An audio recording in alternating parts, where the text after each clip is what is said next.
নমস্কার বন্ধুরা, এই খুব সুন্দর নাস্তাটি কেবলমাত্র চাল আর ডাল দিয়েই তৈরি করেছি।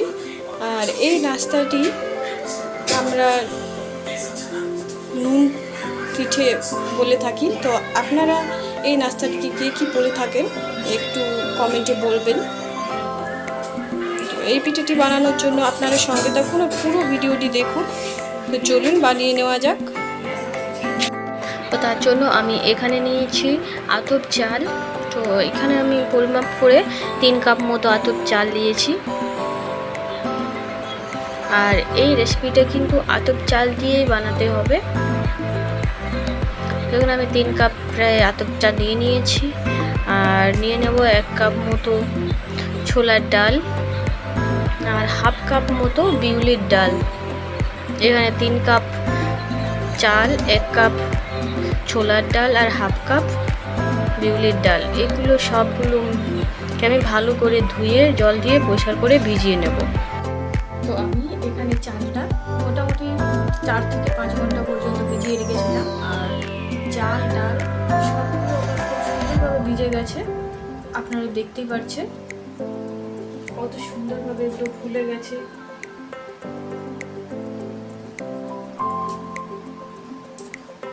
এরপর আমি এগুলোকে বেটে নেব। তো তার জন্য আমি এখানে একটা মিক্সিং জার নিয়েছি। আর এই জারের মধ্যে এরপর আমি ভিজিয়ে রাখা চাল ডাল এগুলো সব বেটে নেব। আর এর মধ্যে দিয়ে দেবো আমি কয়েক টুকরো আদা, আর দিয়ে দেবো কয়েক টুকরো রসুন। আর এটা একটু হালকা ঝালের জন্য আমি দিয়ে দেবো কাঁচা লঙ্কা। আপনারা যে পরিমাণে ঝাল খাবেন সেই পরিমাণে কাঁচা লঙ্কাটা বাড়িয়ে কমিয়ে নেবেন। এরপর এটাকে আমি একটা স্মুথ পেস্ট করে নেব। আমি এর মধ্যে দিয়ে দেবো একটু জল। আমি ঢাকনা বন্ধ করে এটাকে আমি বেটে নেব।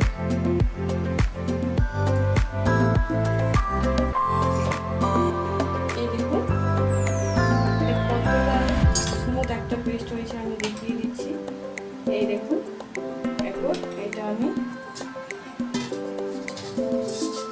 একটা পাত্রে ঢেলে নেব।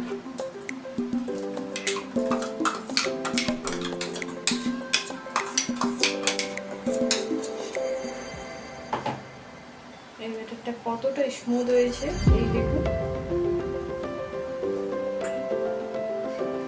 এরপর যে বাকি চাল ডালগুলো আছে এগুলো আমি বেটে নেব।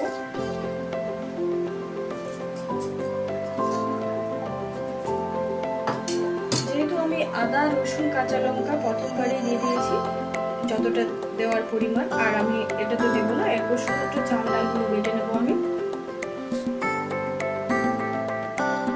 আমি সব চাল ডালগুলো বেটে নিয়েছি। দেখুন আমি একটা পাত্রে সব বানিয়ে নিয়েছি।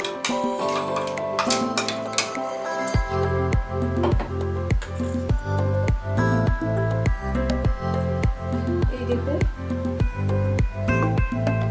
যদি মনে হয় এটা অনেকটা ঘন হয়ে গেছে তাতে আমি একটু জল মিশিয়ে দেব। মিক্সিং জারটা ভালো করে ধুয়ে এটার জলটাই আমি এখানে দিয়ে দেব।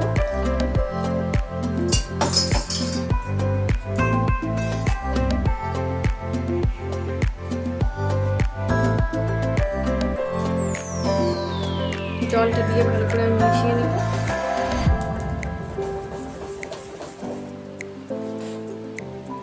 দেখুন এতটা ঘন আমার ব্যাটারটা। এরপর এর মধ্যে আমি দিয়ে দেব স্বাদ অনুযায়ী লবণ।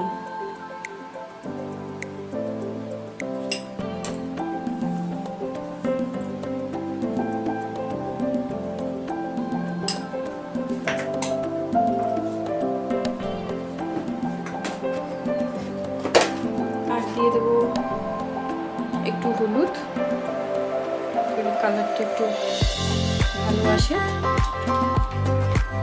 একটু লঙ্কার গুঁড়ো, কাশ্মীরি লঙ্কার গুঁড়ো, আর সামান্য একটু গোলমরিচের গুঁড়ো দিয়ে দিয়েছি, আর দিয়ে দেবো সামান্য একটু হিং। তো এটাকে আমি ভালো করে মিশিয়ে নেব।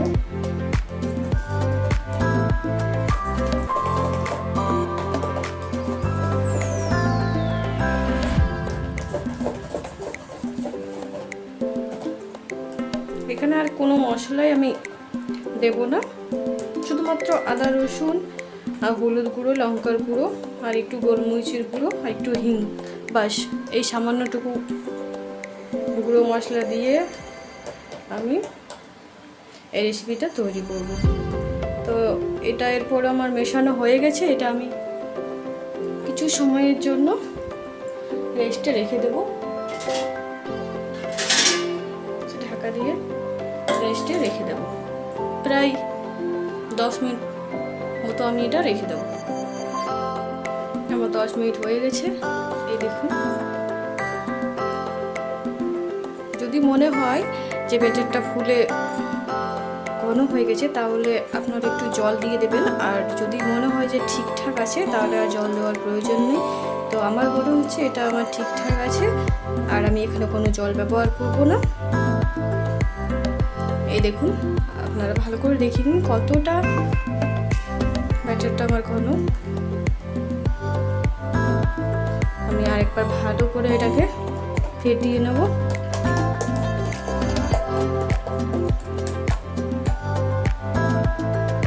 গ্যাসের উনুনে আমি একটা কড়াই বসিয়ে দিয়েছি। এরপর আমি দিয়ে দেবো কড়াইয়ের মধ্যে সাদা তেল কিছুটা পরিমাণ, আর তেলটা আমি একটু ভালো করে গরম করে নেব।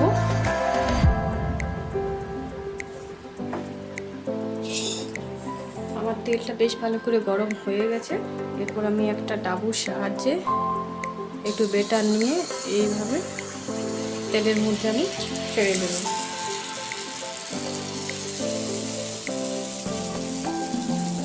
প্রথমে একটা আমি দিয়ে দেখলাম, এই দেখুন খুব সুন্দর ওটা ফুলে উঠেছে।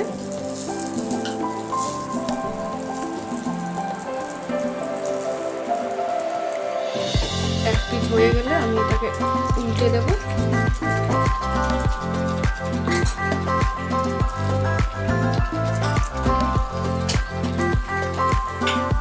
আর এটাকে আমি তুলে নেব।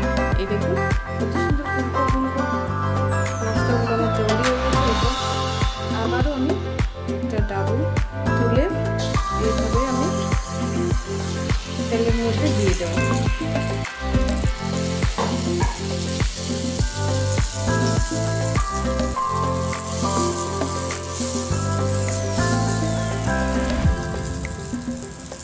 দেওয়ার কিছুক্ষণের মধ্যেই সব নাস্তাগুলো আমার ফুলে উপরে উঠে যাচ্ছে তেলের, আপনারা দেখতেই পাচ্ছেন।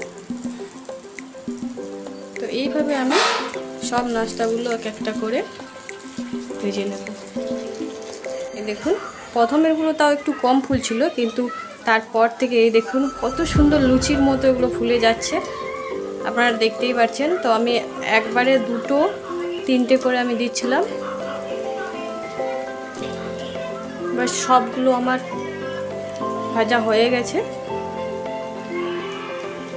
আমি এগুলোকে সবগুলোকে তুলে নেব। এই দেখুন সব নাস্তাগুলো আমার তৈরি ঝটপট করে। এটি আপনারা বিকেল বেলাতে বানিয়ে পরিবারের সবাই মিলে খেতে পারেন। তো নমস্কার, সবাই ভালো থাকবেন, দেখা হবে আবারও পরবর্তী ভিডিও নিয়ে।